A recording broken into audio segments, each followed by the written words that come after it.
ગોંડલથી એક સમાચાર સામે આવ્યા છે। વાસ્તવમાં સંયુક્ત પત્રકાર પરિષદમાં ભાજપ જિલ્લા પ્રમુખનું મોટું નિવેદન સામે આવ્યું છે।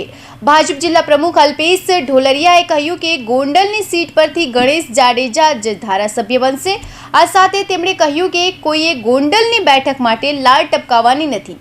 ભાજપ જિલ્લા પ્રમુખ અલ્પેશ ઢોલરિયાએ કહ્યું કે બહારના લુખાઓએ ગોંડલની સીટ માટે લાડ ટપકાવી નહીં।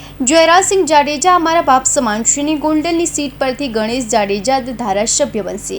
આ સાથે તેમણે ઉમેર્યું કે જે લોકો ગોંડલની મિર્ઝાપુર ગણાવે છે તે આવારા તત્વો છે।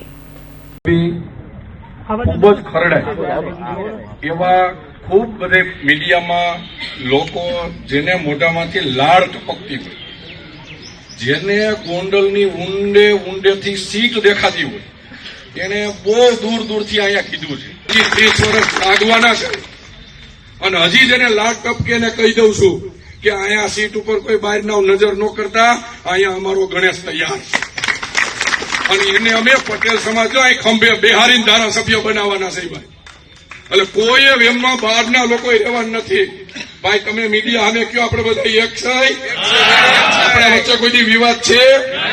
કોઈથી થવા દેવો છે?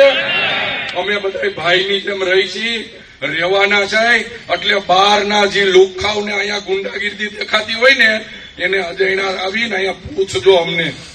પેલા ભાઈ એશિયા ખંડના સૌથી મોટા એપીએમસીના ચેરમેન તરીકે પાટીદારના દીકરા તરીકે જયરાજસિંહ જાડેજાએ અમને બેહાડ્યા છે। આ તરફ આમ આદમી પાર્ટીએ ગુજરાતમાં યોજનારી વિધાનસભા પેટા ચૂંટણી માટે પોતાના ઉમેદવારની જાહેરાત કરી છે। આમ આદમી પાર્ટીએ ગોપાલ ઇટાલિયાને પોતાના ઉમેદવાર જાહેર કર્યા છે। ગોપાલ ઇટાલિયા ગુજરાતમાં આમ આદમી પાર્ટીના કન્વીનર રહી ચૂક્યા છે। હાલમાં તેઓ પાર્ટીના સંયુક્ત મહામંત્રી છે। આમ આદમી પાર્ટીએ તેના સોશિયલ મીડિયા હેન્ડલ પર માહિતી આપી છે।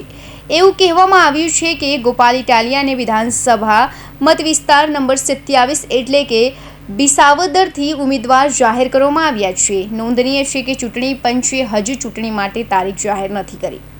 કૌશિક પટેલનો report, Hind TV news, Surat.